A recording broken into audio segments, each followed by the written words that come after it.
नमस्ते to all of you. आज के सेशन में आप सभी का स्वागत है। आज हम लोग 46th GST council meeting minutes कर रहे हैं।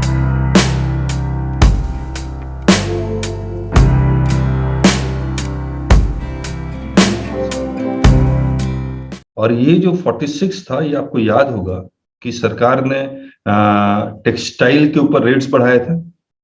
उसके तुरंत बाद उन्होंने फिर एक मीटिंग की और जितने भी टेक्सटाइल्स के ऊपर जो रेट बढ़ाए थे वो वापस ले लिए। रेट बढ़ाने का एक ही कारण था, to correct the inverted duty structure. और ये सारी मीटिंग उसी के ऊपर है, 11 पेज का ही है बस। अब इसमें अगर आप देखेंगे तो मैंने 2-4 जगह येलो किया हुआ है। He informed that a letter had been received from the Minister of Gujarat requesting that the proposed GST rate revision of textile from 5% to 12% with effect from 1st January 2022 may be deferred। इसके बाद हम लोग आते हैं, एक जगह हमने कुछ अच्छा मिला मुझे,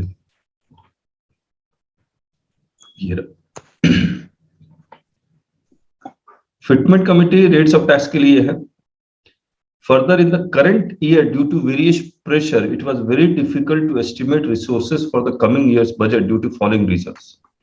ये जो लाइन है, advisory from the central government to reduce VAT on fuels, petrol and diesel। Advisory from central government to reduce VAT on ATF। Lack of clarity on the decision regarding GST rate on textiles। Pending proposal with group of minister on rate rationalisation. ना ये जो advisory है, बताइएगा, centre state को advice करे कि आप ये वैट का रेट जो फ्यूल पे लगता है वो कम कर दीजिए। Is it good? कहिए। जबकि state has given all the rights to tax to the centre, that is to GST council. और जो कुछ एक दो इकलौते राइट्स हैं, right to tax on fuel, right to tax on alcoholic liquor for human consumption, उस पर अगर सेंटर कहे कि आप उस पर कम कीजिए तो ऑब्वियसली स्टेट का रिसोर्सेस कम होगा। तो ये एक, अगर एडवाइजरी इश्यू कर रही है तो एक नया चलन है इस डेमोक्रेसी में। तो 46 में और नहीं है, अब हम सीधे 47 में आते हैं।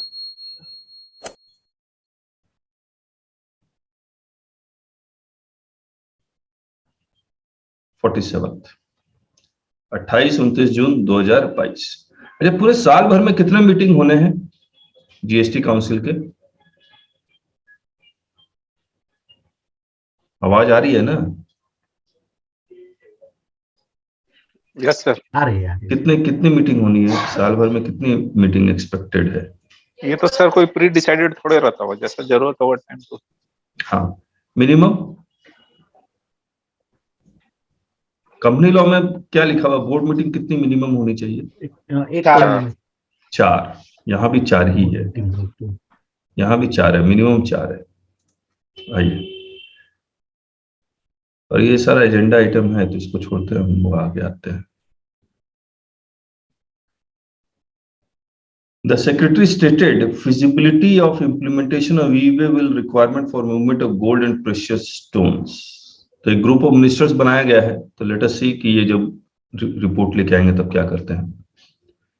फिर again group of minister to analyse, study and come up with ways and means to minimise tax evasion and offer other suggestion that can help avoid frauds in GST. तो इसके लिए भी ग्रुप ऑफ मिनिस्टर्स बनाया गया है।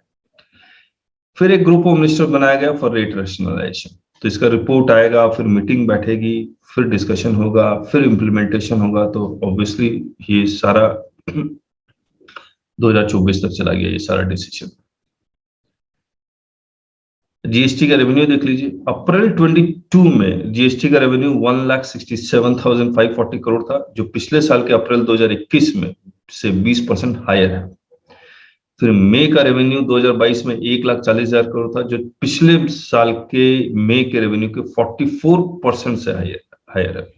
और इसका श्रेय किसको दिया जा रहा है? This trend showed clear improvement in compliance behaviour due to various measures taken by the tax administration, like nudging taxpayers to file returns timely and strict enforcement action taken against errant taxpayers who had been identified based on data analytics and artificial intelligence।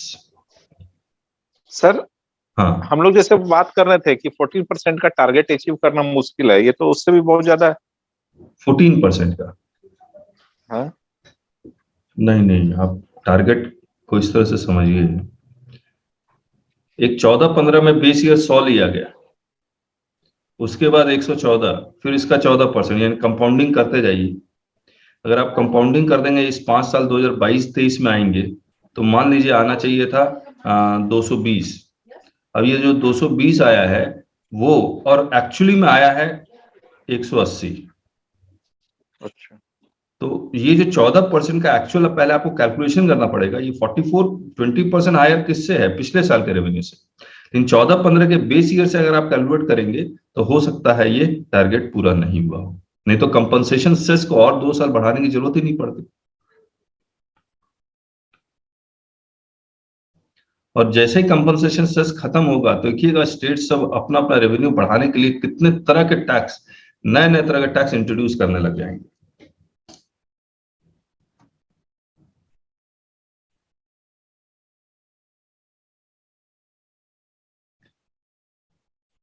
ये जो show cause notice है, इसको एक बार discuss करते हैं आपसे।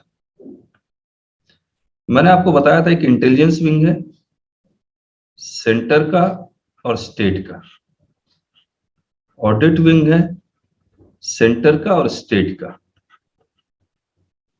और अपने अपने जुरिस्डिक्शन है। फिर एक टैक्स पेयर, मान लीजिए सेंटर के जुरिस्डिक्शन में, ए सेंटर के जुरिस्डिक्शन में है और इसका स्टेट है महाराष्ट्र, ए के पास कौन कौन सा डिपार्टमेंट आ सकता है बताइए? कितने डिपार्टमेंट ए के पास आ सकते हैं ऑडिट के लिए, रेड के लिए, या फिर सेक्शन 61 के लिए, 73 के लिए, या 74 के लिए, बताइए। Sir centre intelligence, centre audit, state intelligence, state audit. ठीक है, ये 4 तो आ ही सकते हैं, हाँ सर। और ये 5वां ये आ सकता है, यानी कि पांच Jurisdiction। पांच डिपार्टमेंट आ सकते हैं इनके पास। और स्टेट इंटेलिजेंस कहाँ का आएगा, दिल्ली का आएगा या महाराष्ट्र का आएगा? महाराष्ट्र का। महाराष्ट्र का ही आएगा इसके पास। तो ये याद रखिए, इसके पास 5 डिपार्टमेंट है। अब होता गया है, स्टेट डिपार्टमेंट इसका ऑडिट करने आ गया। उनके पास तो जुरिस्डिक्शन ही नहीं है। महाराष्ट्र का, अच्छा, ऑडिट। महाराष्ट्र में है, और स्टेट ये वाला इसके यहाँ ऑडिट करने आया। जुरिस्डिक्शन है या नहीं है? अरे कह दीजिए हाँ या ना। यस सर, स्टेट को है। सर है ना? और इधर से ये सेंटर वाला रेड करने आ गया सेक्शन 67 में। बताइए, अलाउड या नॉट अलाउड? अलाउड है सर। अलाउड है सर। अलाउड है, हाँ जी, अलाउड है ना? अलाउड। अब देखिए, ऑडिट वाला इसके बाद 73 इशू कर दिया, और ये जुरिस्डिक्शन ऑफिसर भी 73 इशू कर दिया, सेम इशू के लिए, सेम फाइनेंशियल ईयर के लिए। अलाउड या not allowed? Not allowed sir. Same 73 में नहीं होगा, डिफरेंट होने से अलाउड। ये भी अलाउड है। अब देखिए क्या हो रहा है, ये स्टेट वाला को 73 इशू करने से मना किया इसको। हेलो जी। इसको मना किया है, लेकिन ये पैरेलल चल रहा है इनका। अब आप ऐसे केस में से रिक्वेस्ट कर सकते हैं। जिसने पहले शुरुआत कर दी सर, नहीं ऐसा नहीं है, वो कंटिन्यू कर सकता है। नहीं नहीं नहीं, पहले और बात का चक्कर नहीं है। You have to request, any one will have to drop. अब ये दोनों में से एक को, दोनों में से कोई एक। अब ऐसे केसेस में क्रॉस एम्पावरमेंट जो रोका गया वो यहां रोका गया है, ऊपर नहीं रोका गया है। अब आप देखिए, ये इन्होंने एक सर्कुलर लेके आए, सर्कुलर भी नहीं, एक जीएसटी काउंसिल ने एक इंस्ट्रक्शन इशू किया था। मैं पहले वो इंस्ट्रक्शन पढ़ना चाह रहा था, मैंने डाउनलोड करके कल रखा भी था।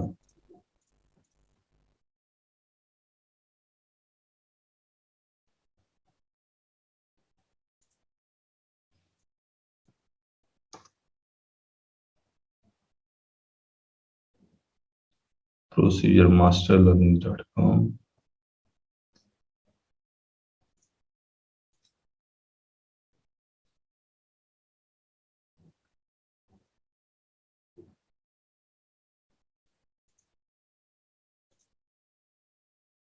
ये जीएसटी काउंसिल का एक ऑफिस मेमोरेंडम है और उन्होंने कुछ कुछ बातें की हैं। मुझे एक बात बताइए, is it binding on the tax payer? ये डिपार्टमेंट पे रहता है बाइंडिंग। ये सर्कुलर तो लेके नहीं आए, न ये रूल्स में लेके आए, न एक्ट में लेके आए। इन्होंने एक अलग ही चीज निकाल दी, ऑफिस मेमोरेंडम। तो it means that this is solely for the department. वो भी जीएसटी काउंसिल निकाल रहा है, ऐसा भी नहीं है सीबीआईसी निकाल रहा है। तो जीएसटी काउंसिल का ये निकालने का क्या मतलब बना? सीबीआईसी निकालता तो क्या होता, जरा बताएंगे आप? यही चीज सीबीआईसी निकालती तो क्या होता? कोई तो कह दे, जुरिडिक्शन बताइए। अगर सीबीआईसी निकालती तो किसके ऊपर बाइंडिंग होता है? हेलो, अरे आप लोग चुप हैं। नहीं सर, आइडिया नहीं है इसका। सेंटर पे, ओके। सेंटर के ऑफिसर्स पे होता है ना, स्टेट के ऑफिसर पे हो सकता है ये लागू नहीं होता। लेकिन अगर जीएसटी काउंसिल निकालती है तो being a federal structure, state और सेंटर दोनों पे लागू होना चाहिए। बराबर है। सर्कुलर सिर्फ सीबीआईसी निकाल सकती है या हर एक स्टेट को अपना अपना निकालना पड़ेगा? करेक्ट। तो बेटर क्या है, जीएसटी काउंसिल निकाल दे। एग्रीड? Yes sir, yes. अब भाई इस ऑफिस मेमोरेंडम 19 अक्टूबर 2022, तो जीएसटी काउंसिल अगर कुछ निकालती है तो सर्कुलर से ज्यादा इफेक्टिव है ये। और इसमें कुछ कुछ बातें लिखी हुई, देखिए क्या लिखता है। Authority regarding action consequential to issuance of show cause notice and for issuance of recurring show cause notice in case of enforcement action initiated by the central authorities against a taxpayer assigned to a state and vice versa. Varied practices are being followed by the field formation regarding the issuance of recurring show cause notices as well as other consequential actions in cases where investigation has been initiated. Investigation का मतलब आप क्या समझते हैं? Section 67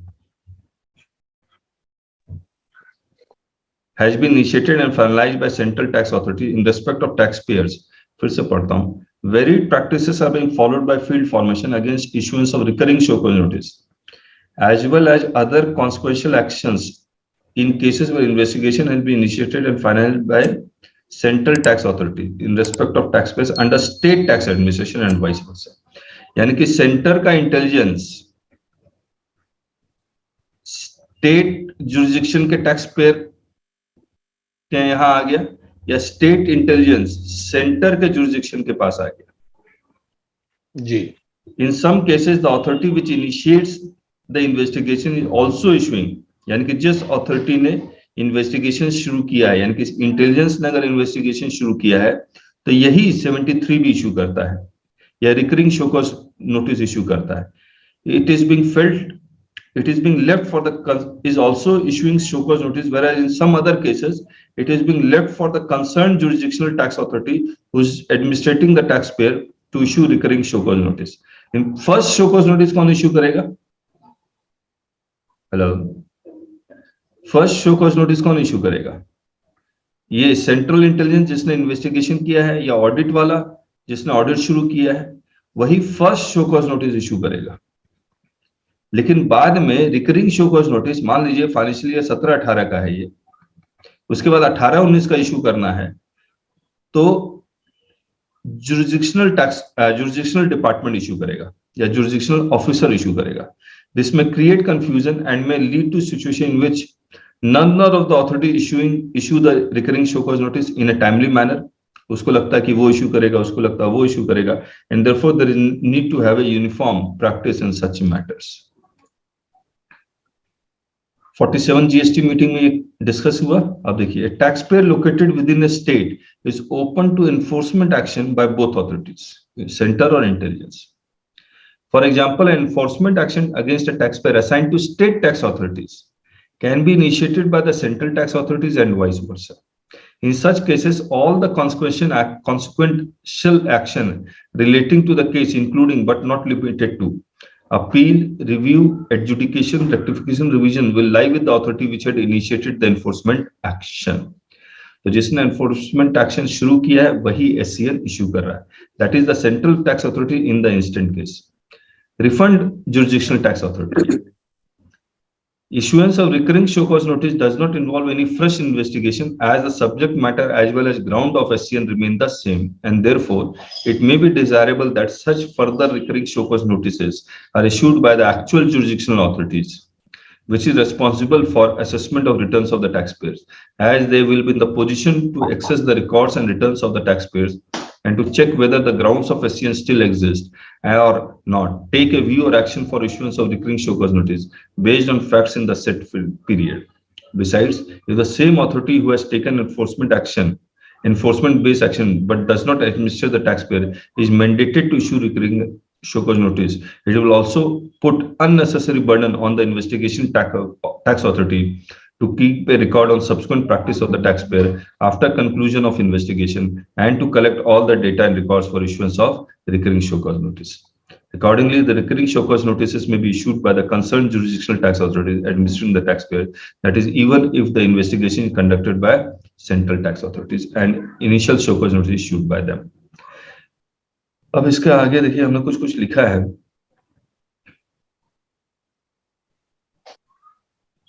Taxpayer jurisdiction with center, enforcement action taken by state. बताइए क्या करेंगे? Who shall issue the show cause notice? Enforcement action किसने? ये taxpayer केस के jurisdiction में है, center. State लेगा, state issue करेगा. State. Enforcement authority of state shall issue SCN. And all action related to the SCN like appeal, review, etc. shall also lie with enforcement authority of state. ठीक बात है? What about subsequent SCN of other periods? तो कौन issue करेगा? Center में issue, jurisdictional proper officer and all action related to SCN this shall lie with the center. ठीक बात है? Taxpayer jurisdiction with state. Enforcement action initiated by center. Who shall issue the SCN? Center. और उससे related सब कुछ centre कर रहा होगा. इन बाकी पीरियड्स का जुडिशियल पीओ कर रहा होगा. ठीक बात है? अब आगे आते हैं. अब इन्होंने डिस्कशन किया था, मतलब इसको निकालने से पहले क्या डिस्कशन था? GST policy wing. अच्छा, जीपीडब्ल्यू का फुल फॉर्म कोई पूछ रहा था? राकेश जी मैं पूछ रहा था, आ गया इसमें. GST policy wing. GST policy informed that references had been received regarding diverse practices in the field of issuance of recurring show cause notices arising out of investigation initiated and finalized by central tax authorities against taxpayers under state administration and vice versa due to cross empowerment and enforcement action taken against a taxpayer assigned to tax authority can be initiated by central tax authorities and vice versa. तो inquiry दोनों कर सकता है. The law committee recommended that all consequential action relating to such cases like appeal, review, adjudication, rectification, revision would lie with the authority which had initiated the enforcement action. However, the refund arising out of such cases may be granted only by the jurisdictional tax authority. Further, the law committee recommended that the recurring show cause notices in such cases may be issued by the concerned jurisdictional tax authority. Andhra Pradesh gave the suggestion that information on investigation, now this is not being implemented, abhi implement nahi hua hai, that information on investigation initiated against any taxpayer should be provided on the GST portal. Further, he stated that if investigation was already initiated against a taxpayer by state officials, then instead of initiating a new investigation, information should be passed on by the center to the concerned state and vice versa. He stated that this will ensure greater efficiency and would also eliminate parallel investigation and thus would make tax administration more taxpayer friendly.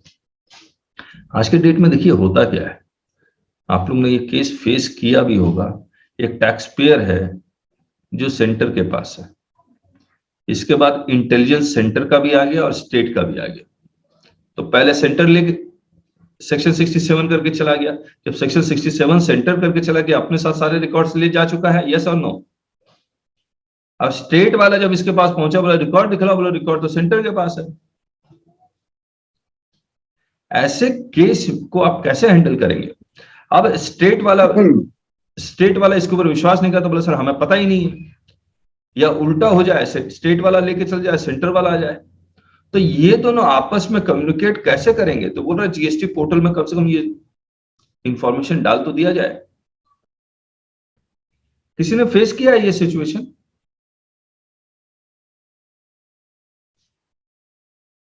चलिए, अच्छा एक बात बताइए, transfer of C&I, transfer of cash of C&I from one state to another state, possible or not? Hello? Transfer of cash of C&I from one state to another state. Yes, sir, possible. Possible है? क्या S का possible है? Yes, sir. No. S का possible है? नहीं. As there is no provision of transfer of any amount from or to S to U, electronic cash, the amendment is required to be notified only by the center at the earliest. अभी amendment तो आया ही नहीं।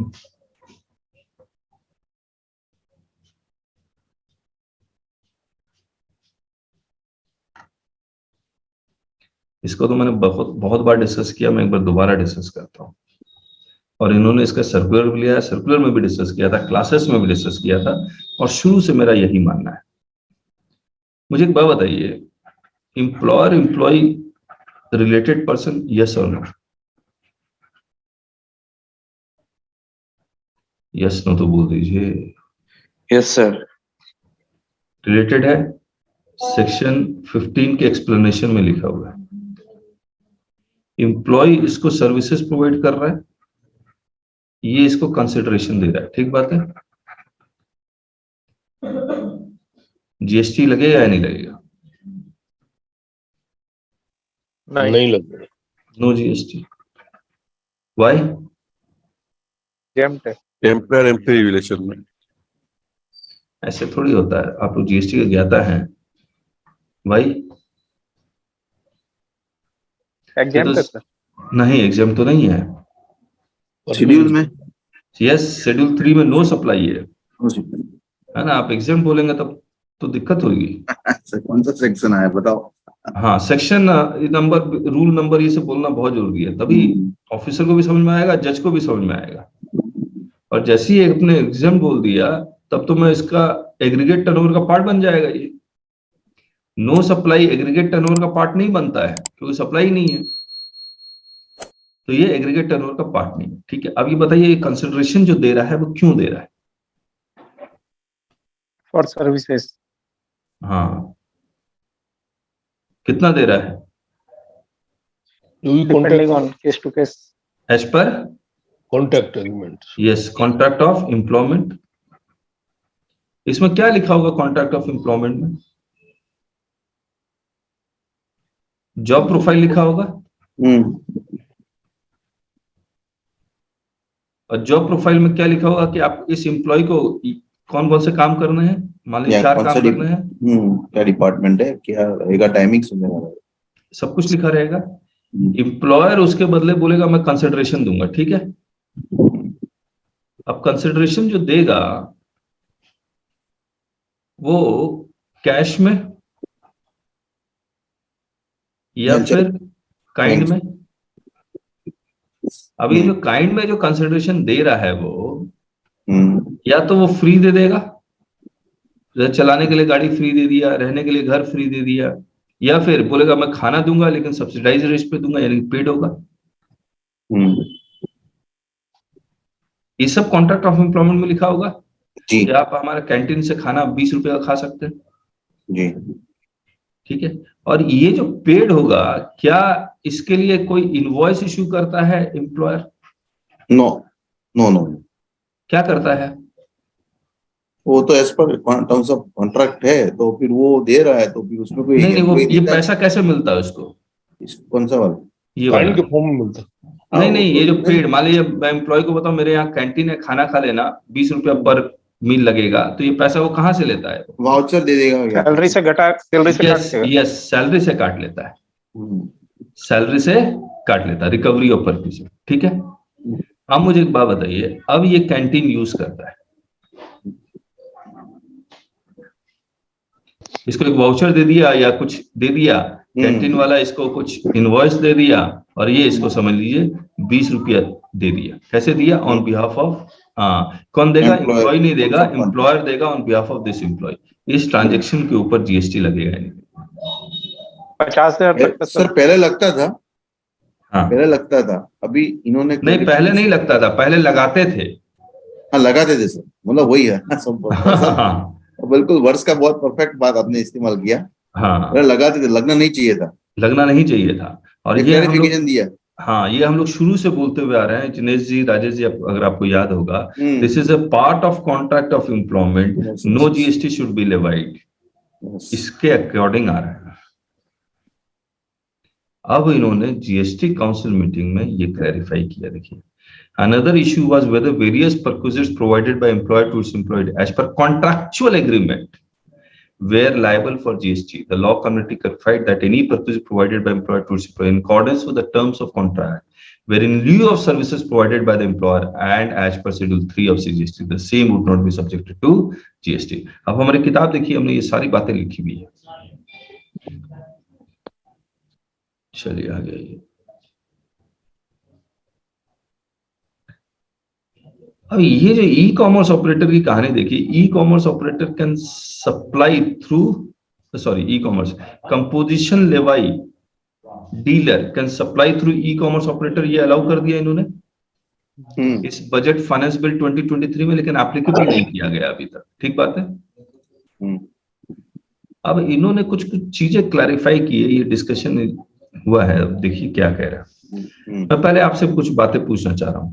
मान लीजिए state 1 में और state 2 में, यहां भी मैं रजिस्टर्ड हूं, यहां भी रजिस्टर्ड हूं, दोनों जगह as a composition levy registered हूं। ठीक बात है। यहां पर मेरा टर्नओवर है 80 लाख, यहां टर्नओवर आ रहा है 60 लाख, और मेरा जो थ्रेशोल्ड लिमिट है वो 1.5 करोड़ का है। Am I eligible to remain in composition levy? Yes, eligible है। यस, हम लोग जो टर्नओवर देखेंगे दोनों को जोड़ के देखेंगे तो 1.5 करोड़ से नीचे है। अब अगर मैं ये भी ई कॉमर्स ऑपरेटर में चला जाता है, ये भी ई कॉमर्स ऑपरेटर में चला जाता है, ठीक, ई कॉमर्स से अब इसका टर्नओवर यहां पर 90 लाख हो गया, यहां हो गया 65 लाख। ई कॉमर्स ऑपरेटर को कैसे पता लगेगा कि भैया इसका तो कंपोजिशन लेवाई से ये बाहर आ गया है, इसको ई कॉमर्स इसको कैसे बाहर करेगा? मतलब हाउ विल दे नो? वो तो सर खुद डिक्लेरेशन देगा। ये प्रॉब्लम है जो वो डिस्कस कर रहे हैं। और अगर ये इनको पता लग जाता है तो फिर यूआरटी वाले को भी दे दो भैया इसमें। Why URT can not sell intrastate supply, इनको भी तो अलाउ करो ना। टर्नओवर का दिक्कत तो यहां भी है, लेट देम अलाउ। चलिए, regarding the proposal of calculation of threshold turnover of a person registered in 2 or 3 states by aggregating all his supplies, the secretary informed that this was not a part of agenda, but I requested the council to consider the same. He informed that a small offline dealer can give PAN details in different states and can do business without registration, provided the aggregate turnover in all the states does not exceed the threshold limit. The secretary requested the council that the same modality may be allowed in online mode, as the aggregate turnover can be calculated through online mechanism, provided they make only intrastate supply. ये कैसे होगा? Haryana sought clarification of what will happen if a person had a PAN in Kerala but was doing business in Haryana through Amazon and business in Gujarat through Flipkart. हाँ, ये भी एक अच्छा है सवाल है। कि मैं एक जगह अमेजन में दूसरी जगह फ्लिपकार्ट में है, तो कैसे पता लगेगा टर्नओवर के बारे में? In such scenarios how would turnover be tracked? Further what will happen if such person defaults since the person is unregistered and there is no physical existence in the states of Haryana and Gujarat? The honorable member from Bihar welcomed the proposal, requested for strict monitoring of this supply. और तो कुछ हो भी नहीं सकता। हाँ, खाली monitoring.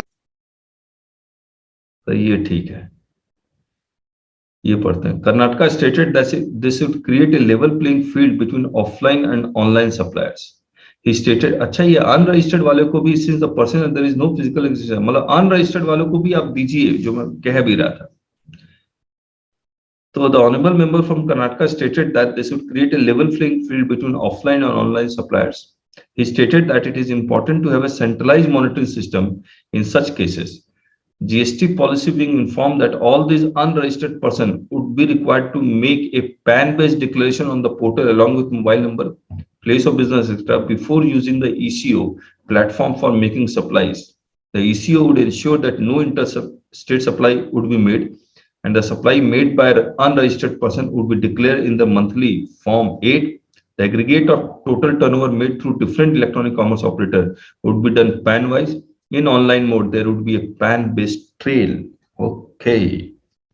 आपको याद है हम लोग आपके साथ एक जीएसटीआर 8 का फॉर्म डिस्कस कर रहे थे आपके साथ, और हम लोग ये कह रहे थे कि अनरजिस्टर्ड का डिटेल कैसे देगा इस 8 में? हेलो, याद आ रहा है आपको? रुकिए,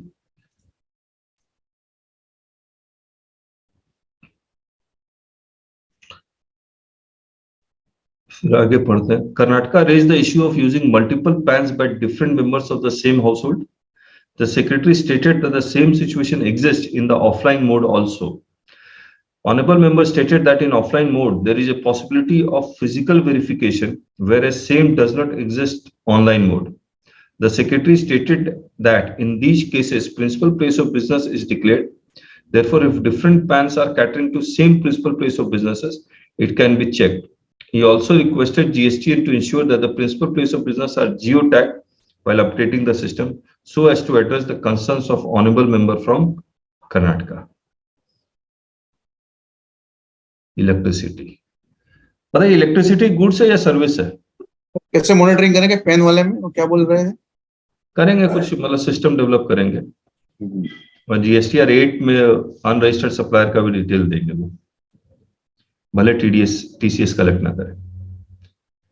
बताइए इलेक्ट्रिसिटी सर्विस है या गुड्स है? गुड्स है सर। नहीं सर, सर्विस है सर। गुड्स है। वाई दोनों गुड्स? को नहीं है। Why goods? नहीं, गुड्स है, गुड्स है। Why goods? Because it can be move from one place to another place, तो इट इज गुड्स, इसमें कोई डाउट नहीं होना चाहिए। अब अगर इंडिया से भूटान इलेक्ट्रिसिटी जाती है तो कस्टम ड्यूटी लगना चाहिए।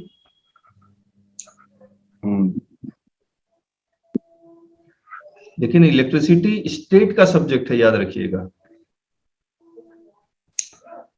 किसी इलेक्ट्रिसिटी के ऊपर वो नहीं लग रहा है, जीएसटी नहीं लग रहा है। लेकिन जीएसटी जब यहां से यहां मूव करती है तो इस इलेक्ट्रिसिटी को पहुंचाने के लिए बहुत सारे इनवर्ट सप्लाई होंगे। इस इनवर्ट सप्लाई पे आईटीसी होगा, जीएसटी होगा। तो ये आईटीसी का रिफंड कैसे मिलेगा?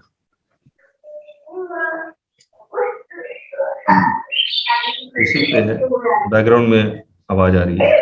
The electricity being an intangible goods, the export of electricity is neither covered by any shipping bill or bill of export, nor is there any requirement of filing EGM in respect of export of electricity, due to which exporters of electricity are not able to file the refund claim of unutilized ITC on the GST portal. तो ये जब refund की classes लेंगे तो उसमें करेंगे।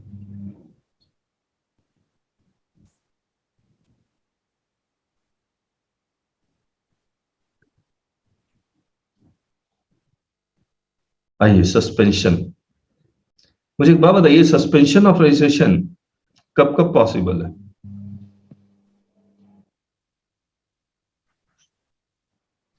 या तो आपने रिटर्न नहीं भरा या कंट्रावेंशन है किसी 6 लॉ महीने का, के लिए। है ना? रिटर्न कितने महीने के लिए अजीत जी? 6 महीना सर। 6 महीने लगातार। तो क्या ऑफिसर सस्पेंड करेगा या portal automatically system generated suspend होगा? ऑफिसर करेगा। हर केस में ऑफिसर करेगा? नहीं, सिस्टम जनरेटेड हो गया सर अब। ओके। सिस्टम जनरेटेड रिवोकेशन हुआ है या सस्पेंशन हुआ है? सस्पेंशन भी हो गया सर। सस्पेंशन भी सिस्टम जनरेटेड है। ओके ओके, चलिए मैं अब जो पूछ रहा था, जो अमेंडमेंट आने से पहले सस्पेंड कौन करता था? ऑफिसर। ऑफिसर। जी। अब पढ़ते हैं, देखिए इन्होंने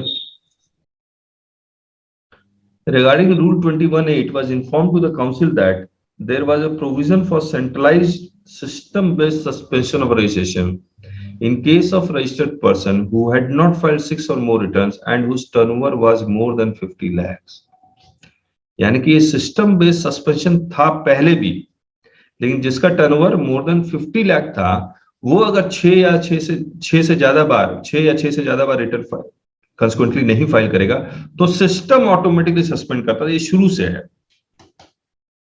ये कोई एक्सपीरियंस है तो बता दीजिएगा। Further, there would be a large number of people whose turnover was below 50 lakh limit but were not filing the returns, and action in this regard need to be taken. However, it was considered imperative that there should be automatic revocation of suspension when all the returns get filed. Law Committee discussed this and suggested changes in Rule 21A, providing for automatic revocation of suspension in all cases of automatic suspension once all returns gets filed. After bringing in automatic revocation of suspension, the time limit of automatic suspension is proposed to be lowered to rupees 20 lakh immediately, then to 5 lakh after 3 months, and to nil after another 3 months. अब आप संजय जी जो आप बोल रहे थे कि automatic suspension ऐसा है नहीं, अभी ऑटोमेटिक रिवोकेशन तो है, ऑटोमेटिक सस्पेंशन नहीं है। उन्होंने एक लिमिट बनाई हुई है, और ये कितनी लिमिट है? 50 लाख की। इसको 20 लाख करेंगे, फिर 5 लाख, फिर इसको नील कर देंगे after another 3 months. It was stated that this would expedite the return filing and would also help in clearing the taxpayer base. अब हो सकता है जो संजय जी बोल रहे हैं वो ठीक ही बोल रहे हैं, क्योंकि जून 2022 की मीटिंग हम लोग पढ़ रहे हैं, और जून 2022 में अब तो 2023 आ गया। किसी का कोई एक्सपीरियंस है इसमें कि जहां पर ऑटोमेटिक सस्पेंशन हुआ even if the turnover is 21 lakh 22 lakh? मेरे कई केसेस में है सर, हुआ है ऑटोमेटिक सस्पेंशन। ऑटोमेटिक हुआ है सर। ओके ओके, बट अभी ऑटोमेटिक रिवोकेशन नहीं हुआ है सर सिस्टम, उसमें अभी भी इन्फॉर्म करना पड़ता है ईओ को। अच्छा, हाँ, उसके उनके कंट्रोल में है सर। मेरा भी केसेस है। मेरे गुजरात में तो यहाँ पे हो गया sir automatic revocation. Return file किया। तो ऐसा क्यों है? कुछ स्टेट में हो रहा है, कुछ स्टेट में नहीं हो रहा है। पोर्टल तो एक ही है। बताते हैं सर, उन्होंने इसमें एफएक्यू में भी दिया था कि आप ऑटोमेटिक ड्रॉप प्रोसीडिंग्स का ऑप्शन दे रहे हैं, बट अभी आया नहीं, इनकॉर्पोरेट नहीं हुआ है सिस्टम में। जिससे रिटर्न फाइल करते हैं तो आप प्रोसीडिंग्स में जाके ड्रॉप प्रोसीडिंग कर सकते हैं डीलर, बट वो अभी इनकॉर्पोरेट नहीं हुआ। नहीं, अभी तो ऑफिसर ही करता है। अभी भी ऑफिसर ही कर रहा है। चलिए, the secretary clarified the system automatically suspends such registration where returns are not filed with for 6 months continuously, and after that if the registrant seeks revocation of suspension, the same is required to be done manually. Hence it was thought that as suspension is being done manually, there should be a system for automatic revocation of suspension once the returns are filed. It would be a step towards ease of doing businesses, further reducing the mandatory monetary limit from 50 to 20 immediately, and then 5 lakh would instill financial discipline in people.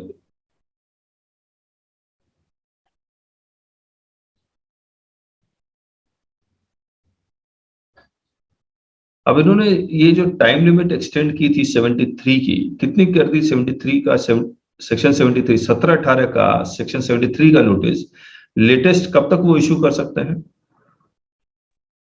सितंबर 2023 तक। सितंबर 2023 तक order pass कर सकते हैं, तो उसके 3 महीने तक notice issue कर सकते हैं, है ना? तो यही डिस्कशन चला और इन्होंने कारण क्या दिया कि कोविड पीरियड में डिपार्टमेंट वो नोटिस इशू नहीं कर पाया था, तो इसीलिए ये बढ़ा दिया गया और रिफंड का भी अकॉर्डिंगली बढ़ा दिया गया। और 74 में ऐसा कुछ भी नहीं किया। 74 में क्योंकि टाइम लिमिट 5 साल का था, वो सफिशिएंट टाइम लिमिट आज भी।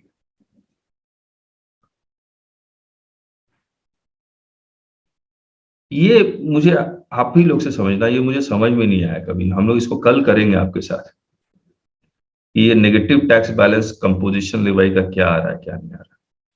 बस यहीं तक पढ़ा था, कल करते हैं। और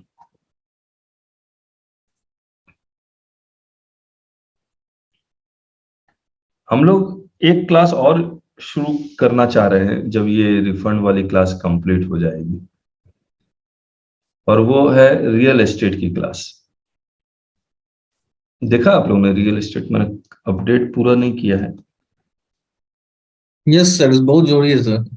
हाँ, रियल एस्टेट जरूरी भी है, और जीएसटी लाइव कोर्सेस। तो ये जीएसटी ऑन रियल एस्टेट जो हम लोग 1 फरवरी 22 नहीं सॉरी 1 यहाँ फरवरी लिखा हुआ, इसको ठीक करूंगा, 1 अक्टूबर 2023 से शुरू करेंगे। और इसमें हमने अगेन क्या किया है, स्टैंडर्ड डिस्काउंट दे दिया और इसमें सुपर डिस्काउंट दे दिया। जो लाइफ टाइम मेंबरशिप के लिए है उनके लिए फ्री है, ये वाली क्लासेस फ्री रहेंगी। तो मैं चाह रहा हूं कि आप लोग भी सब लोग ज्वाइन करें। अब आते हैं, किसी की क्वारी है तो बताइए। प्रीतम जी? सर मेरा एक क्लैरिफिकेशन था सर। हाँ हाँ बजे जी। अभी 3B और 2A में डिफरेंस है, तो जीएसटी कैंसलेशन कर सकते हैं सर उस ग्राउंड्स पे? यस, सिग्निफिकेंट डिफरेंस होना चाहिए। सिग्निफिकेंट डिफरेंस वो प्रूव करेंगे, जो हमने डेटा फाइल किया है उसके हिसाब से ही करेंगे, तो वही सिग्निफिकेंट हो सकता है। अब देखिए क्या है कि डबल ए आने के बाद अगर 1% 2% का है तो सिग्निफिकेंट डिफरेंस क्या है, वो कैसे मेजर करेंगे? या तो परसेंटेज वाइज मेजर करें या फिर वॉल्यूम वाइज मेजर करें। सॉरी हाँ, मतलब एब्सोल्यूट नंबर में। मान लीजिए आपने टोटल आईटीसी ले रहे हैं 10 लाख, उसमें से आपने एक्स्ट्रा 10,000 लिया है, तो सिग्निफिकेंट नंबर कभी भी नहीं हो सकता परसेंटेज वे में। तो आपको अगर ये सस्पेंड कर रहे हैं तो आपको क्या करना होगा, total ITC avail during the year कितना एक्स्ट्रा लिया, एक परसेंटेज निकाल के उसको दिखाइए कि this is not a significant difference और anomaly due to which you have suspended. दूसरा, एक मद्रास हाई कोर्ट का एक जजमेंट। प्रीतम जी म्यूट कीजिए अपने आप को। हाँ, मद्रास हाईकोर्ट का सर? मद्रास हाईकोर्ट का एक जजमेंट है। आप हमारी जो किताब है ना जीएसटी नोटिस का, उसमें हाँ, दो सस्पेंशन का हमने जवाब लिखा है। हाँ। और उसमें सिग्निफिकेंट डिफरेंस भी लिखा है। हेलो, रजिस्ट्रेशन कैंसिल ही कर दिया है। रजिस्ट्रेशन कैंसिल कर दिया है? हाँ, हमने रिवोकेशन उनके कोई सीए रिवोकेशन के लिए डाला हुआ है, वो मेरे पास आया था सर। अच्छा अच्छा, तो कैंसिल कर दिया तब तो फिर अलग ढंग से, तो फिर तो आपको वो करना पड़ेगा, वो जितना भी एनोमली है उसको खत्म करना पड़ेगा। अच्छा, तो आज मिलने जा रहा हूँ सर उनके पास। हाँ, उनसे मिलने जाइए, उसको बोलिए कि सर ये आपने जो कैंसिल कर दिया है, आप ऑर्डर पास कर दीजिए, ऑर्डर के अगेंस्ट मैं जमा कर देता हूँ और कैंसिलेशन रिवोक कीजिए। या फिर अगर वो कहता मैं ऑर्डर पास नहीं करूंगा तो डीआरसी 03 में अदर सेलेक्ट करके उसमें paid under protest to remove the cancellation, then फिर वो जो नहीं, ऐसा नहीं होगा, इसका कैसे इलाज करें? हाँ, वो रिवोकेशन का टाइम 18 फरवरी तक था सर, वो भी अभी तक तो रिवोकेशन भी नहीं हुआ, तो आज इसका मिलने जा रहा हूँ। क्या ग्राउंड क्या है? Excess availment difference between 3B and 2A 18-19 का था। ये क्लाइंट है सिविल इंजीनियर, हर्ष कॉन्ट्रैक्ट के नीचे। सिविल इंजीनियर के, आप याद रखिएगा फाइल में बहुत गड़बड़ होती है। हाँ, वो आधा सच आधा झूठ बोलेगा, तो इसको है ना, जो भी वर्क्स कॉन्ट्रैक्ट का काम करते हैं। तो इसने क्या कौन सा नोटिस इशू किया था पहले? ASMT 10 भेजा था वो, जो उन्होंने शायद उसका रिप्लाई नहीं किया था बाद में। पहले उन्होंने जो ASMT का नोटिस में सर उन्होंने पहले फेक नोटिस का फेक इनवॉइस कर रहे हैं बोल के उसका भी जिक्र किया था। बाद में difference in 3B and 2A का दोनों पॉइंट उन्होंने रेफर किया था सर ग्राउंड्स। ओके ओके, देखिए मैं आपको बताता हूँ, उसको बोलिए सर रजिस्ट्रेशन आप सस्पेंड कैंसिल कर रहे हैं, आप ना DRC 07 पास कीजिए। हाँ ओके, ताकि आप अपील में जाए। हाँ ये तो अपील में जाने का रास्ता बंद हो जाता है, बंद हो जाएगा। हाँ अगर वो कहता मैं DRC 07 नहीं करूंगा जब तक आप ये पे नहीं करेंगे, हाँ तब आपका रास्ता रिट वाला होता है, हाँ रिट में जाएगा नहीं। ओके, उसको बोलिए सर रिट हाईकोर्ट तो नहीं जाऊंगा मैं हाँ पर्पस के लिए, तो मेरे लिए आप रास्ता तो खोल के छोड़िए DRC 07 का। जब तक ये नहीं आएगा ऑर्डर के अगेंस्ट ही तो अपील में जाएंगे आप। तरफ से और उन्होंने अगर सीधा कैंसिलेशन कर दिया। हाँ वो तो खैर बदमाशी, खैर देखिए वो वर्स कॉन्ट्रैक्ट के केस में इतना वो गड़बड़ झेल चुका होता है ऑफिसर, हाँ fake invoice, non payment of tax, क्योंकि मैं वर्स कॉन्ट्रैक्ट का एक केस हैंडल कर रहा हूँ, उसमें 3.5 करोड़ की लायबिलिटी है, 1 वर्सेस 3B। वो मेरे पास आया, बोला सर मेरा इंस्टॉलमेंट बन जाएगा, मैंने हाँ कह दिया बन जाएगा। जब मैं सेक्शन 80 पढ़ा, बोला कि 1 वर्सेस 3B का डिफरेंस का इंस्टॉलमेंट नहीं बनेगा। अच्छा, हाँ हाँ ओके सर, समझ में आ रहा है आपको? समझ गया सर, समझ गया। ये जरा सारा इशू है। अब आप उसको कैसे हैंडल करते हैं उस ऑफिसर को, अच्छा वो ये है कि आप है ना एक लेटर लेके जाइए, ओके, और ये 1 वर्सेस 3B का जो है डिफरेंस, क्योंकि देखिए अब जो लेटर वो इशू कर रहा है वो तो 155 को कोट कर रहा है। 155 को कोट करने का मतलब you have to prove that you are eligible for getting the ITC। एक स्मॉल करेक्शन है सर, ये वो अलग केस है जो मैंने पर्सन दिया था वो अलग है, ये अलग है सर। ये difference is only 3B and 2A, 3B and 2A। हाँ ये वाला ना, हाँ हाँ इसी का बता रहा हूँ कि वो 155 को इनवॉइस, बोला सर मैं सारा इनवॉइस दिखलाने के लिए तैयार हूँ। अच्छा, और अगर आप 155 कोट नहीं किया सर? नहीं किया है, मैं वही कह रहा हूँ कि आप वो कोट करने लगे हैं। हाँ हाँ अभी burden of proof is on the SSC tax payer, तो इनवॉइस दिखलाना पड़ता है उसमें। अब मान लीजिए 2A में 100 इनवॉइस आता है, आप 80 दिखला पाए, तो 20 का जो डिफरेंस आया उसका क्या करेंगे आप? यही तो फाइट है। बोला सर इसका अगेंस्ट आप ऑर्डर पास कर दीजिएगा, अच्छा हाँ पे कर दूंगा, अच्छा ठीक है सर, है ना? तो उसको थोड़ा सा हैंडल कीजिएगा तो हो जाएगा। अब सिविल वर्क्स कॉन्ट्रैक्ट के केस में तो मानना बड़ा मुश्किल होता है, लेकिन फिर भी वी कैन ट्राई। ठीक है सर, मैं अपडेट करता हूँ सर। एंड सर मुझे ना उसका पेमेंट करना था सर, वो उसका कोर्स का। मैं फोन पे ट्राई किया, गूगल पे ट्राई किया, नहीं हुआ सर। आपको वो कोर्स का फी पे करना था सर मेरे को। कौन सा कोर्स का? रिफंड किया? 6 तारीख से चालू हो रहा ना सर। तो आपने पे नहीं किया अभी तक? नहीं सर, मैं ट्राई किया, नहीं हुआ, तो आपसे। तो किसका पेमेंट आया मेरे पास? एक अजीत का पेमेंट आया, वो कौन है फिर? मुझे लगा आप ही हैं।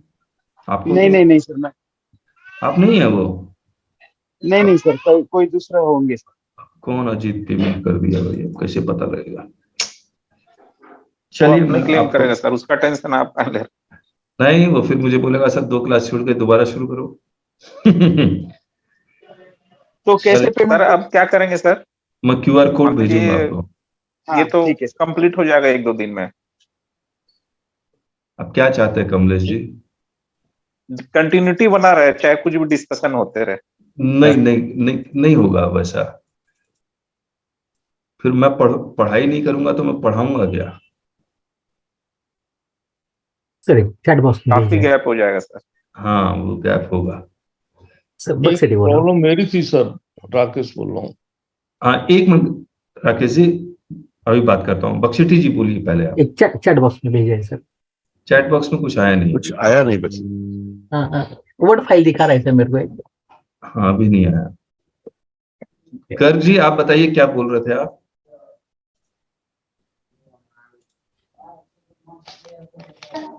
राकेश जी। हाँ सर, हाँ मेरी बोलिए। एक छोटी सी प्रॉब्लम थी ट्रान 1 ट्रान 2 से रिलेटेड। हाँ मेरा एक्साइज, मैं सेकंड स्टेट डीलर हूँ, मेरी एक्साइजेबल कमोडिटी है, हम्म। और उसमें मैंने बजाय सीजीएसटी वाले कॉलम की जगह पे एसजीएसटी वाले में फिल कर दिया उसको। ये कब की बात बता रहे हैं, अभी फिल किया है या शुरुआत की बात बता रहे हैं आप? शुरुआत में ठीक है। उन्होंने मुझे अलाउ भी कर दिया। ओके। उसमें बाद में मुझे इधर आके जब टाइम एक्सटेंड हुआ है, मुझे मालूम पड़ा कि मेरी कुछ आईटीसी क्लेम करने से रह गई, ओके। पार्शियल जो आईटीसी। अब मैंने फिर से क्लेम करी उसी तरह से, दोबारा वही गलती की। अच्छा। अब उन्होंने मुझे नोटिस दिया है वेरिफिकेशन। उनका कहना यह है कि भाई ये तो आपकी अलाउबल नहीं है, सीजीएस एसजीएसटी में तो कहीं है ही नहीं है। ठीक बात है। अब क्या कॉन्सिक्वेंसेस होंगे, मुझे क्या करना चाहिए? मैंने तो कॉन्सिक्वेंसेस कुछ नहीं होगा। देखिए जब आप जी दोबारा फाइल करते हैं तो क्रेडिट लेजर में तो पैसा आता नहीं है। जी, ये आप लोगों को पता है या नहीं पता है? जब आपने दोबारा दोबारा फाइल किया तो वो जी पैसा क्रेडिट लेजर में रिफ्लेक्ट नहीं होगा आपका। वो ऑफिसर जब तक अलाउ नहीं करेगा क्रेडिट लेजर में आएगा नहीं। जब जी आपने हाँ जी, शुरुआत में ट्रांस 1 फाइल किया था तो ऑटोमेटिकली आपके क्रेडिट लेजर में आ गया। जी हाँ जी जब हाँ, आप दोबारा फाइल कर रहे हैं तो ऑटोमेटिकली क्रेडिट लेजर में नहीं आ रहा है। नहीं आ रहा। ठीक है। अब ऑटोमेटिकली क्रेडिट लेजर में नहीं आ रहा है तो ऑफिसर जब तक सेटिस्फाई नहीं होगा तब तक क्रेडिट लेजर में नजर नहीं आएगा। जी जी, ठीक। अब आपने C+S की जगह आई फाइल कर दिया। ये मैंने उल्टा हाँ। हुआ, उल्टा हुआ। या आई की जगह C+S। आई तो जी, मिलता ही नहीं है, सिर्फ जब भी मिलेगा C+S मिलेगा। सीजीएसटी का था सर, मैं एसजीएसटी के दोनों कॉलम अलग अलग हैं एक्चुअली। वो एसजीएसटी का सीजीएसटी का मेरा एक्साइजेबल था, तो सीजीएसटी का बनता था केवल। हाँ तो आपने कहाँ फाइल सीजीएसटी कर दिया?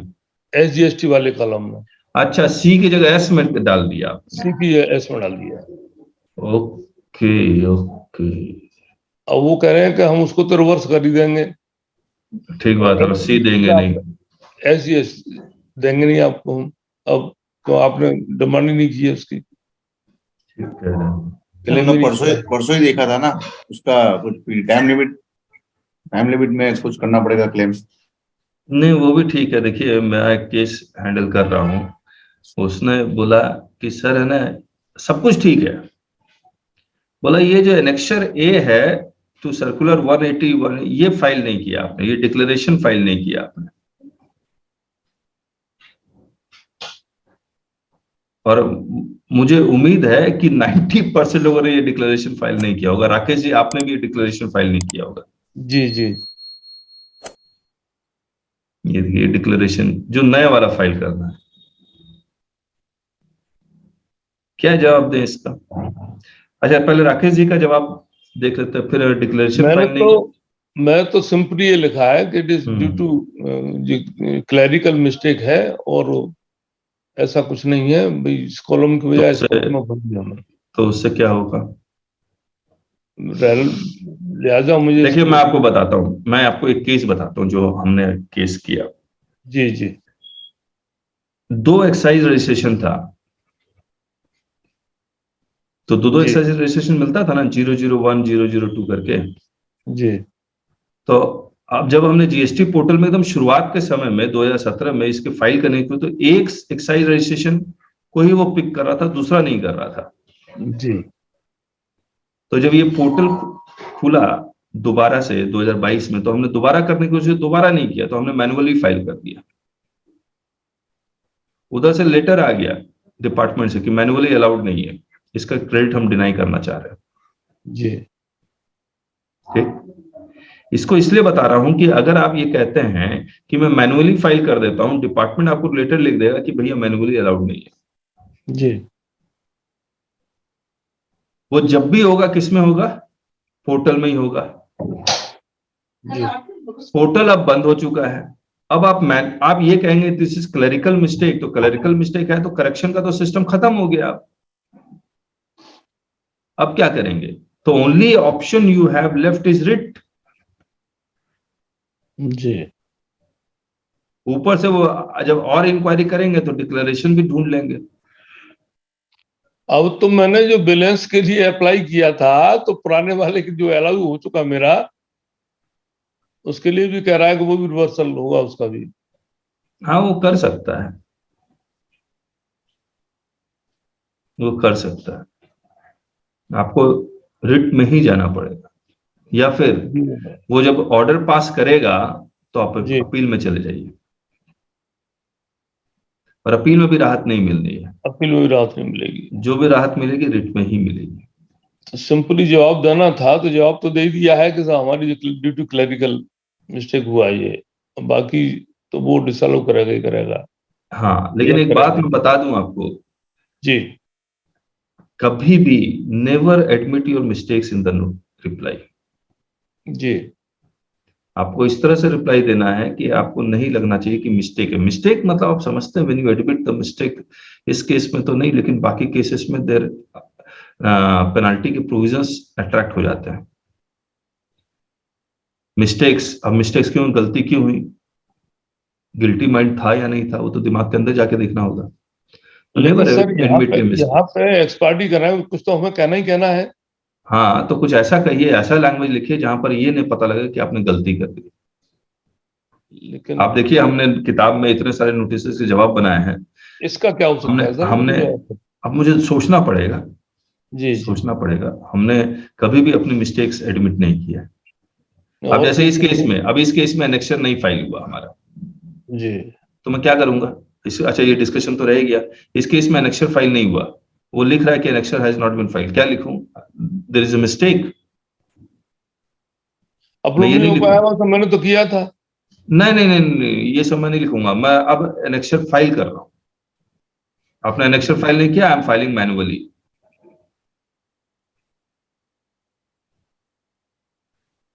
आई विल फाइल मैनुअली। 20 लाख का आईटीसी है, I will file manually, let him reject. दूसरा, circular is binding only on the department. Circular के बेसिस पे आपने एक प्रोसीजर लेके आ गए जो सिर्फ बाइंडिंग है डिपार्टमेंट के ऊपर। मेरे ऊपर तो पता ही नहीं है, मेरे को ये सर्कुलर के बारे में क्या लिखा हुआ है। रूल्स में होता है तो मैं कहता, एक्ट में होता तो मैं कहता ignorance of law is not an excuse, क्या आप कहते हैं? बिल्कुल। तो ये सब पॉइंट्स है। बख्शेटी जी आपका नहीं आया अभी तक चैट में? अभी अभी अभी वर्ड में भेजा सर। अभी भी नहीं आया है? नहीं आया है। हाँ अरे बाप रे।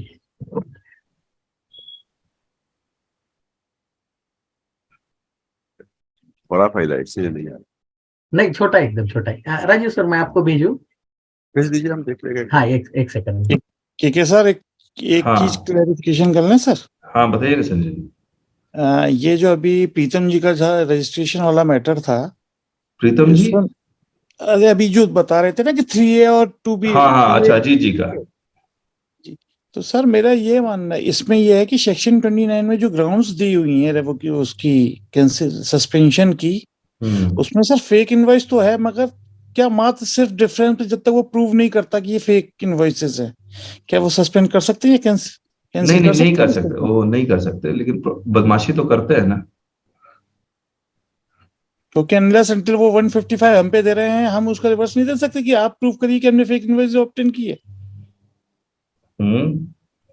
नहीं ये बदमाशी होती है संजय जी, इस पे अब क्या कहूं मैं जी। मेरे 2 केसेस में आप देखिए ना, किताब में हमने किया है, ये बदमाशी है। अगर मैं प्रूव कर सकता हूँ फेक इनवॉइस नहीं है, जो इनवॉइस रेस किया, पेमेंट आया बैंक अकाउंट में, मैं तो आपको वो अजीत जी मैं आपको बता रहा हूँ, वर्स कॉन्ट्रैक्ट में ऑफिसर मानेगा ही नहीं। वो इनपुट लेके वो आप जिसे बोल रहे हो वो तो बहुत झोल झाल है उसमें। हाँ, वर्स कॉन्ट्रैक्ट वाला जो टैक्स पेयर है ना, वो इतना झूठ बोलेगा आपको भी घुमा के छोड़ देगा वो। हाँ। आप उससे भी बहुत मतलब, क्योंकि उसके बच के रहिएगा। ठीक है सर। हाँ, वर्स कॉन्ट्रैक्ट वालों से आप समझिए 3.5 करोड़ की लायबिलिटी। 3.5 करोड़, ओके। और इन लोगों को डर नहीं लगता है जो वर्स कॉन्ट्रैक्टर है। Correct sir, correct. इन लोगों को कोई डर नहीं लगता है कानून का। सर ये फर्स्ट कॉन्ट्रैक्ट वाले लमसम में जा सकते हैं ना 5% में रेट ऑफ टैक्स में? कंपोजिशन में? हाँ हाँ जा सकते हैं। विदाउट वर्क आईटीसी कॉन्ट्रैक्ट नहीं नहीं नहीं सर, क्यों नहीं जा सकते? वर्क कॉन्ट्रैक्ट में तो है नहीं सर सर, कॉन्ट्रैक्ट अलाउड नहीं है सर कंपोजिशन में, no not at all. Services में मानते हैं उसे, तो वर्क कॉन्ट्रैक्ट सर्विस तो है। तो उसे नहीं मतलब करते। No no no, work contract builders के लिए तो है sir, that is only for builders. अच्छा मैं निकालता हूँ, रुकिए। नहीं है नहीं है। अब देखिए इसमें कंपोजिशन स्कीम में कौन कौन जा सकता है। ये कहता है कि जो 10(1), 10(2) जिसको एलिजिबल नहीं है वो वर्क कॉन्ट्रैक्ट वाले में जा सकता, provided his aggregate turnover do not exceed 50 lakh. और कौन नहीं जा सकता है? Interstate outward supply, e commerce operator वाला, या फिर जो नॉट लेवेबल यानी पेट्रोलियम वाला, और नोटिफाइड वाला। अब अगर नोटिफाइड में जाएं तो कौन कौन नोटिफाई किए हुए हैं जो नहीं जा सकते हैं, वो ये वाला ice cream, pan masala, aerated all goods, fly ash, bricks, building bricks, earthen roofing tiles. तो मुझे तो नहीं मिल रहा है कि वर्क्स कॉन्ट्रैक्टर नहीं जा सकता है, कंस्ट्रक्शन वाला नहीं जा सकता।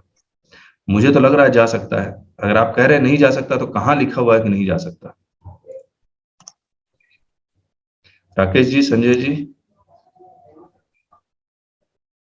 विदाउट आईटीसी वाला 5% में जा सकता है, 5% रेट भी बोल रहे हैं लोग, बहुत सारे रजिस्ट्रेशन ऐसा कर रहे हैं लोग। मैंने एक तरह रेगुलर कराया था यहाँ पे कंपोजिशन में ही? हाँ, तो नहीं सर, रेगुलर में कराया था रजिस्ट्रेशन हाँ। उसका। फिर वो उसका डिफॉल्ट हो गया, तो उसका बैंक अटैचमेंट हो गया, तो मैं अच्छा। उसको डिपार्टमेंट में चला गया था उसको लेटर लेके, उसका अटैचमेंट हटाने के लिए।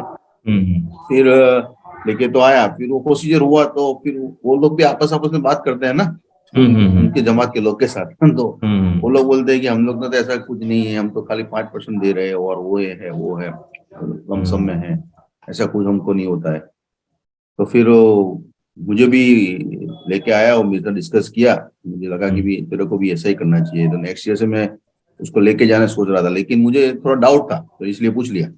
ओके ओके, एक बार संजय जी और राकेश जी से एक बार कंफर्म कर ले। राकेश जी, संजय जी कुछ आइडिया दे दें आप।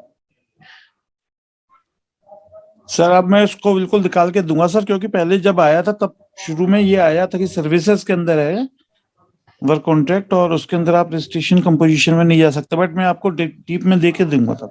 मैंने हाँ, उसके हवा में ये लॉ तो मैंने आपको दिखला दिया जी इसके बाहर तो है नहीं कुछ और रिटर्न, फिर भी आप कह रहे हैं तो बताइएगा जरूर। जी। चलिए, बख्शेटी जी आपका आया नहीं कुछ?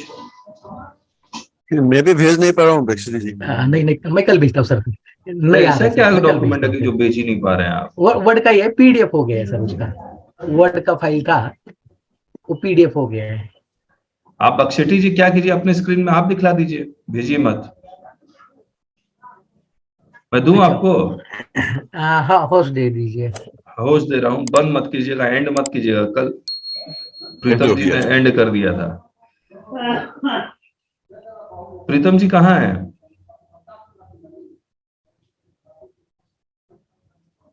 क्या हो रहा है? है सर, है क्या हुआ आपका? सर अभी तक तो नहीं छोड़ा, पैसा नहीं पहुंचा? पैसा अभी तक डिपॉजिट नहीं हुआ है। अरे महाराज। हाँ बख्शेटी जी, आप होस्ट हैं, दिखाइए।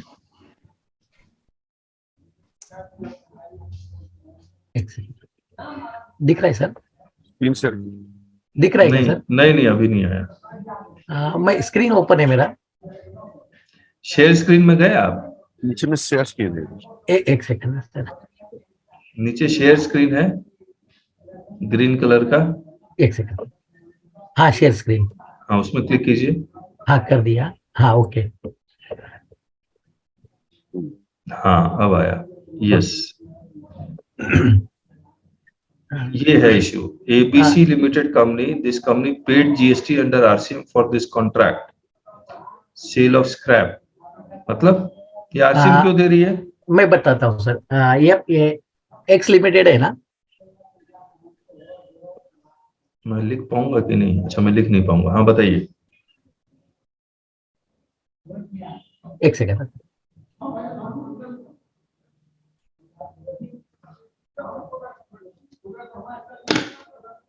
रुक जाइए रुक जाइए। आवाज नहीं आ रही सर मेरी? आ रही आवाज, 1 मिनट रुकिए, मैं कुछ और सिस्टम करता हूँ।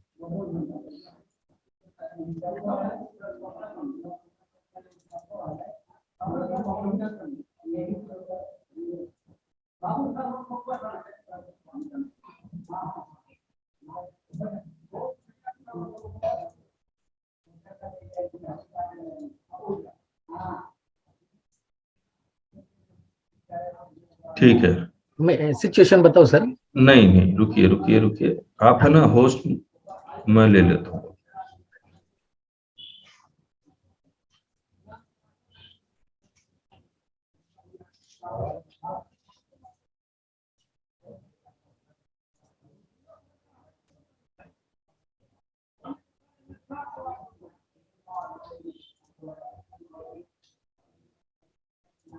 अपना शेयर स्क्रीन हटाइए और होस्ट मुझे दीजिए।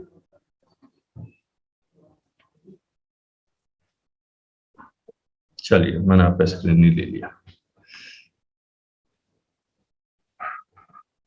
ABC Limited company, this company paid GST under RCM for this contract, sale of scrap. ये एक्स लिमिटेड है ना, एक्स एंटरप्राइजेस है ना। हाँ, इसने ABC का स्क्रैप उठाया। एक्स एंटरप्राइजेस ने ABC का स्क्रैप उठाया। हाँ, उसका रेट था 550 पर टन। ओके। हाँ, और बाद में इसने एक्स लिमिटेड ने वाई को कॉन्ट्रैक्ट पे दे दिया। 1 मिनट रुकिए। हाँ sir, x limited x enterprise proprietary है, लिमिटेड या प्रोप्राइटरी? प्रोप्राइटरी है, दोनों प्रोप्राइटरी है। नीचे के तीनों प्रोप्राइटर। इसका स्क्रैप एक्स ने उठाया है ना? जी बराबर है। तो इसने RCM क्यों दिया? RCM है क्या? प्राइवेट लिमिटेड ने RCM, public limited company RCM लिया है। मतलब ट्रांसपोर्ट के कारण? नहीं, स्क्रैप पे RCM है आई थिंक। स्क्रैप पे RCM है? हाँ, 5%। ये कब आया? लेकिन ABC तो फॉरवर्ड चार्ज में आएगा ना, स्क्रैप भेजा। स्क्रैप पे RCM कब से आ गया भाई? वो तो गवर्नमेंट डिपार्टमेंट का अगर आप उठाएंगे तभी, एक बार मैं फिर भी चेक कर लेता हूँ। तो लेकिन एक्स भरेगा ना, ABC थोड़ा भरेगा। स्क्रैप तो ABC का है। हाँ, स्क्रैप ABC का है। ABC ने भरा है सर RCM। तो RCM थोड़ी बोलते हैं उसको, फॉरवर्ड चार्ज बोलेंगे ना। स्क्रैप अगर ABC का और ABC भरा है तो पार्टी ने मेरे को RCM करके बोला। पार्टी ने RCM बोला। हाँ, पहले मुझे स्क्रैप पे RCM है कि नहीं देखिए। गवर्नमेंट के से रिलेटेड है, बाकी फॉरवर्ड चार्ज है। ठीक है, तो अगर ABC भर रहा है ना? हाँ जी, तो ये फॉरवर्ड चार्ज में भर दिया। ओके, ठीक है। ओके, अभी इसमें ये वाई जो है ना, एक्स ने बाद में वाई को कॉन्ट्रैक्ट दिया। किस चीज के लिए? ये स्क्रैप के लिए बेचा। हाँ, बेचा। ये 520 में बेचा। अच्छा। और बाद में ये ट्रांसपोर्टेशन के लिए ना, देव ट्रांसपोर्ट करके उसको दे दिया उसने। आप ना इसको केस को फिर से समझिए ठीक से। हाँ, क्योंकि ये फॉरवर्ड चार्ज है, RCM है नहीं इसमें। ओके, RCM है नहीं और वो भर ही रहा है तो फिर फॉरवर्ड चार्ज ही है। ओके। अभी इसमें क्या हो रहा है, यहाँ पे इसको टैक्स कैसे लगाए वाई एंटरप्राइजेस? नहीं, मुझे फैक्ट नहीं समझ में आ रहा है बख्शेट्टी जी। ओके, ये देव मेरे को यही बताया उसने। ये ट्रांसपोर्टर है, ये ट्रांसपोर्टर है और ये लोग स्क्रैप खरीद रहे हैं। हाँ। डैमरेज वगैरह रहता है ना, कंपनी में पड़ा रहे हैं डैमरेज। तो इसने स्क्रैप बेचा 550 में, फिर इसने बेचा 520 में, 20 में। हाँ, और इसमें 250 में दे दिया ट्रांसपोर्टेशन के लिए। तो ये नुकसान में क्यों बेच रहा है, ये नहीं समझ में आ रहा है। कुछ ट्रांसपोर्ट वाला है सर, चौथा वाला तो ट्रांसपोर्ट वाला है। वो लास्ट वाला ट्रांसपोर्ट वाला है। हाँ, लास्ट वाला कौन? तो मतलब स्क्रैप उठाने का चार्ज है 250 रुपये पर टन। 4 नंबर वाला है, जो 4 नंबर वाला है, मतलब स्क्रैप उठाने का 250 रुपये पर टन। हाँ, ऐसा बोल रहे हैं वो। मतलब वाई पेमेंट करेगा 520 प्लस 250 का। पता नहीं, कुछ गड़बड़ लग रहा है। ओके ठीक है, मैं एक बार और डिस्कस करता हूँ उससे। फैक्ट ही बराबर नहीं है। ओके, या वो बराबर बता नहीं रहा है, वो ऐसा हो रहा है कुछ तो। वही तो। हाँ थोड़ा बहुत है ना, क्लाइंट को डांटना भी सीख लीजिए। बराबर बराबर। ठीक है, तब जाके कुछ निकलेगा, इंफॉर्मेशन तभी निकलेगा। पुलिस वाला जैसे नहीं करता है। नहीं, एक आरसीएम का मेरे पास नोट्स है, वो मैं आपको भेज देता हूँ, स्क्रैप के ऊपर मेल पे डालता हूँ। अच्छा, तो मतलब ग्रुप में डालो सर, ग्रुप में डालो, आपके पास जो है तो। ठीक है, मैं ग्रुप में डालता हूँ। मैं पढ़ा है थोड़ा सा, मैं वो ग्रुप में डालता हूँ। हाँ, हो सकता है हम लोग गलत हों फिर। नहीं, समझ लेते हैं ना सर, अपन समझ लेते हैं क्या है वो फैक्ट। ठीक बात है, ठीक जी बात है। जी जी सर, यही एटीट्यूड होना चाहिए, लर्निंग लर्निंग एंड लर्निंग। जी थैंक यू। और किसी का कोई डाउट? आजकल जो नोटिस आती है ना, ASMT 10 प्रीतम बोल रहे थे 42 43 कॉमन ही डाल देते हैं। मतलब कैपिटल गुड्स के लिए एप्लीकेबल है 43, वो भी 42 43 का मतलब कॉमन कोड करके डाल देते हैं, और वो मतलब लमसम कर रहे हैं। एक नोटिस आया था हमारे पास, सिंपल था, लेकिन मैं सोचा कि चलो बात आपके साथ शेयर करता हूँ। Okay okay. उसमें उन्होंने क्या किया, टोटल टर्नओवर लिया, कि जो एग्जाम टर्नओवर था। हाँ, नोटिस दिखलाएंगे ना तो अच्छी तरह से समझ में आएगा। सर सिंपल है, मैं बोल देता हूँ, वही है। अच्छा, टोटल टर्नओवर ले लिया as per books of account जो डिक्लेयर किया था GSTR 1 में, फिर एग्जाम टर्नओवर का लिया। हाँ, और जो ITC 3B में क्लेम किया था वो प्रोपोर्शनल डिसअलाउ कर रहा है। अच्छा, रूल 42 43 कोट करके। उसमें देखिएगा मैक्सिमम नोटिसेस में क्या करता है, कॉमन क्रेडिट निकालता ही नहीं है वो। हाँ वही तो मैंने बोला, कॉमन क्रेडिट कहाँ पे आपने दिखाओ। हाँ, तो वो 42 43 कॉमन क्रेडिट का ही एप्लीकेबल है। हाँ, वो कॉमन क्रेडिट कैपिटल गुड्स के लिए 43 सब में लगा देगा। कैपिटल गुड्स के लिए 43 है। You have to make a very clear distinction between 42 and 43. आपके साथ ऐसा हो सकता है, इसलिए मैं खाली जस्ट शेयर कर रहा हूं। नहीं, ठीक बात है, ठीक। नहीं, 42 43 का मेरे पास एक दो नोटिस आया जिसमें कॉमन क्रेडिट का ही इश्यू था, बाकी और कोई इश्यू नहीं था। हाँ प्रीतम जी, सर मेरे पास एक नोटिस आया हुआ थे, आपको बोले थे ना, जो आपको मेल किए थे हमने, जगदीश का ओके। हाँ, उसी ने फिर से 71 का एक नोटिस शोकस किए हमको। 71? हाँ 73 का। हाँ 73 का। तो उसमें वो क्या किए, उसके इंटरेस्ट पेनाल्टी और सब कुछ लगा है। तो हमने बोला, हाँ सर देखता हूँ। सर। अनिमेश, यस सर, वो बंदा आया था आज का है सर 1 बजे, कल का बात हुई। फिर वो जो ऑफिसर को जानते हो? ऑफिसर को उसका है ना, वो स्पेशल हम लोग सर्किल बनाया गया प्राइवेट लिमिटेड कंपनी के लिए यहाँ पे, जो जिनका ब्रांच बिहार से है, वो थोड़ा स्पेशल एरिया है, विभाग में है, डिपार्टमेंट में।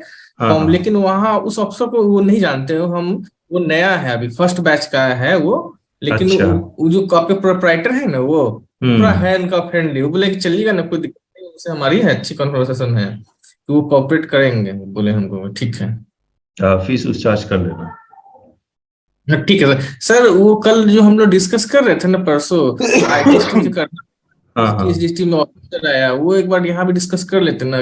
मैं सोच रिप्लाई क्या बनाऊं, सोच नहीं पा रहा हूँ साहब। किस चीज का?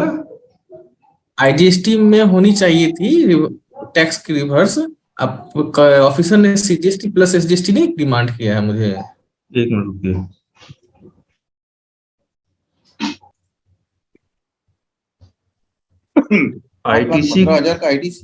ITC claim on RCM supplies 5,15,500, ठीक है। ये कल ये डाल दिया मैं उस कॉलम में, मिस्टेक छोड़ दो, जो हुआ है वो अब एक बार फिर समझते हैं क्यों हुआ, कैसे हुआ है।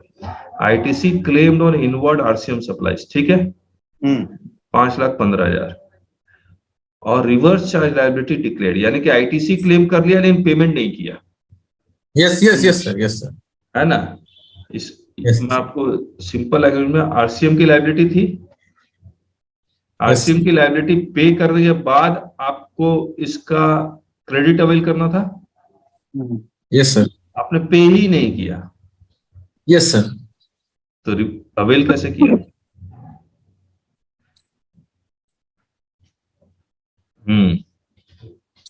अब वो मांग रहा है सीजीएसटी प्लस एसजीएसटी।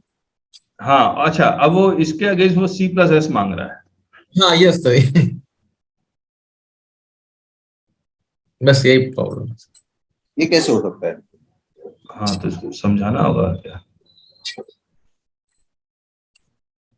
और नोटिस में देखिए क्या भेजा है, C+S।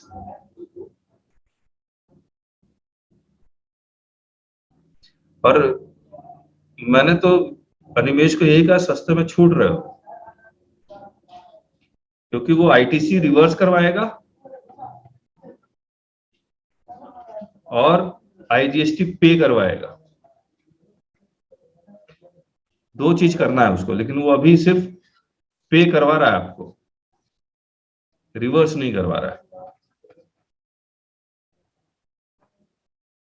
हाँ ठीक है, रिवर्स क्यों करवाएगा? नहीं कराएगा नहीं, सर, पे करा दीजिए तो क्या करेगा? हाँ। पे करवा दिया और मैं क्रेडिट पहले ले चुका हूं, तो ये तो फाइट कर सकते हैं हम लोग। अगर रिवर्स करवाएगा तो फाइट कर सकते हैं, क्योंकि आरसीएम की लायबिलिटी का क्रेडिट आप तभी ले सकते हैं जब आप पे करेंगे, है ना? यस। वो फाइट करने वाला केस होगा, लेकिन ठीक है, तो उसको बोलिए आईजीएसटी की लायबिलिटी है ये। मतलब इस डिमांड को पे नहीं ना करूं सर अभी? नहीं, उसको पहले बोलिए सर आई करके दीजिए, इसको आई की लायबिलिटी आई पे करूंगा। हाँ पेनल्टी लगेगा सर, उसको पेनल्टी लगेगा। नहीं, पेनल्टी क्यों लगाएगा? 73 में तो पेनल्टी लगने का मतलब ही नहीं बनता। 43 में कर देंगे। वो पेनल्टी के लिए बोले कि नहीं लगेगा, 30 दिन के अंदर कर दोगे तो। हाँ वही प्रीतम जी का भी वही केस है ना। सर 01 ए और 01 में डिफरेंस तो है ना? 01 ए तो इंटीमेशन है। हाँ, और ये जो शोकोस हो गया तो फिर, और शोकोस के 30 दिन के अंदर भी पे कर देंगे तो पेनल्टी 0 हो जाती है। 15% ही होता है ना? नहीं, वो 74 में होता है, वो 74 में होता है। 15% 74 में ही होता है क्या? 30 दिन के अंदर पेमेंट करते तो 73 में तो आप मान के चलिए कि पेनल्टी वो छोड़ता जाएगा।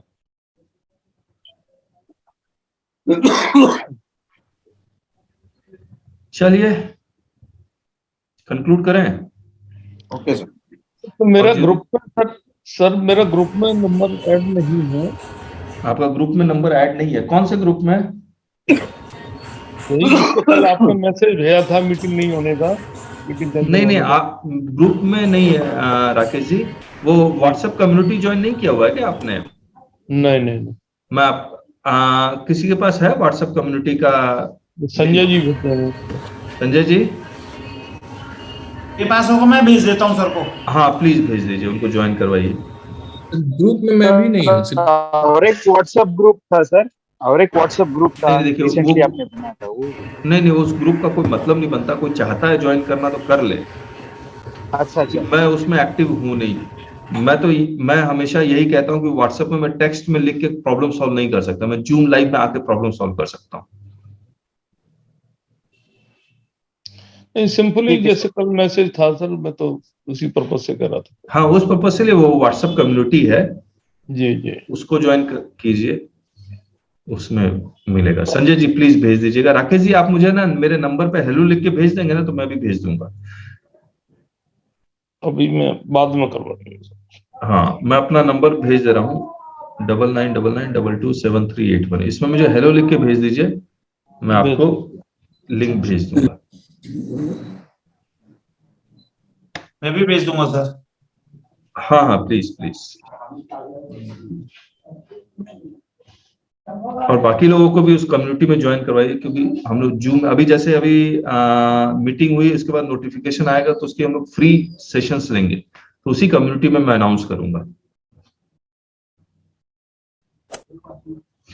और बाकी लोगों मैं चाहता हूं ये मेंबरशिप ले, लाइफ टाइम मेंबरशिप है जिसमें कई एडवांटेज है।